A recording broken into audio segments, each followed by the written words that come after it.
Shalom, bersyukur kepada Tuhan hari ini kita dipertemukan kembali dengan renungan suara gembala. Mari kita menikmati firman Tuhan. Bapa yang baik, Bapa Surgawi, di dalam nama Tuhan kami Yesus Kristus, terima kasih atas pemeliharaan-Mu, curahan berkat-Mu, dan juga kasih setia-Mu dalam hidup kami. Kami akan kembali belajar firman Tuhan, nyatakan apa yang menjadi kehendak Tuhan untuk kami lakukan hari ini. Berkati kami Tuhan Yesus. Haleluya. Amin.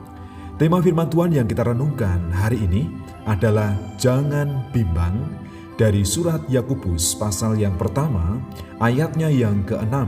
Demikian firman Tuhan. Hendaklah ia memintanya dalam iman dan sama sekali jangan bimbang, sebab orang yang bimbang sama dengan gelombang laut yang diombang-ambingkan kian kemari oleh angin. Keteguhan hati akan menimbulkan kekuatan dalam menghadapi keadaan dan kenyataan. Karena memang kadang kenyataan tidak terjadi seperti yang kita harapkan. Oleh karena itu yang pertama, milikilah iman yang teguh. Iman kepada Tuhan melalui firman Tuhan yang dinyatakan di dalam Alkitab. Setiap tulisan, setiap janji firman Tuhan harus kita yakini.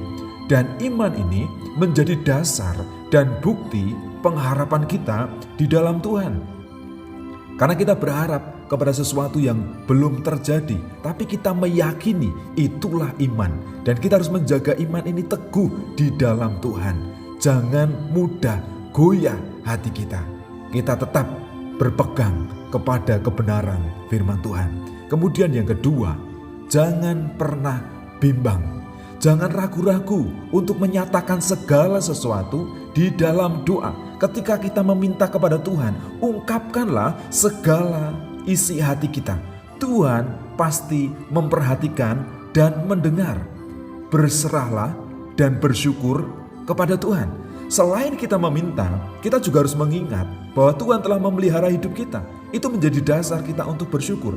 Kemudian permohonan kita, itu kita serahkan bahwa segala sesuatu itu terjadi sesuai dengan kehendak Tuhan.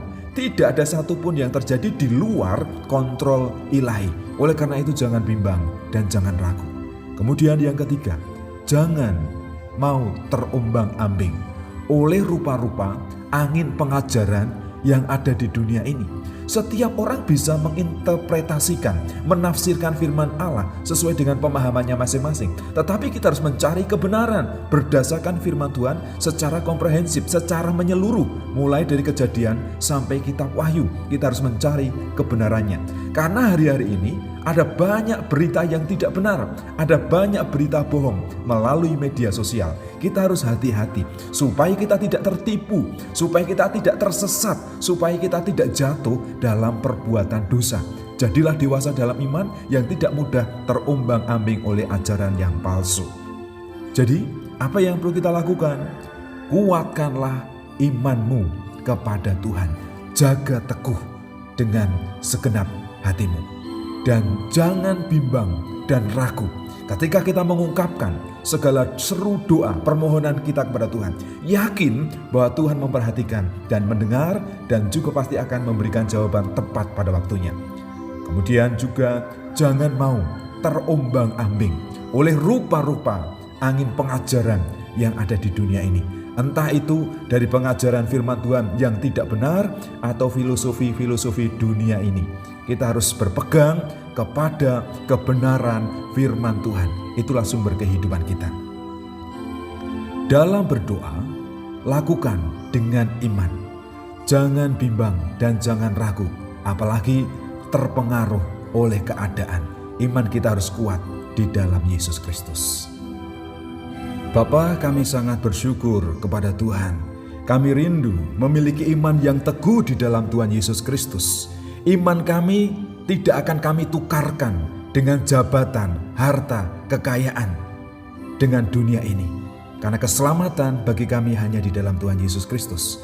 Kami juga tidak ragu dan bimbang ketika kami berdoa kepada Tuhan, ketika memohon kepada Tuhan. Kami percaya Tuhan menyediakan jawaban doa itu tepat sesuai dengan waktu yang Tuhan tentukan. Karena kami yakin waktu Tuhan adalah waktu yang terbaik. Tolonglah kami Tuhan, untuk kami meyakini setiap janji kebenaran firman Tuhan. Biarlah kami orang-orang percaya, berharap kepada Tuhan. Kami tetap hidup benar, memegang janji firman Tuhan. Karena pengharapan kami di dalam Tuhan itu tidak pernah mengecewakan.